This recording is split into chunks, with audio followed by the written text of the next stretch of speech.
guys, today I'm going to show you how to change your username in Windows 10. So firstly, go to Control Panel, you type Control Panel, then you will see User Accounts. Then after you go to User Account, you can choose to change your account name, whether it's your account type, whether it's managing another account.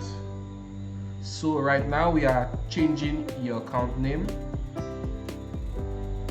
So I'm changing the account name to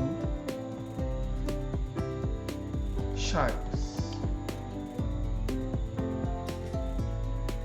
So right now your name is changed in Windows.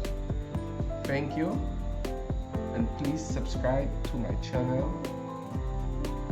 Thank you.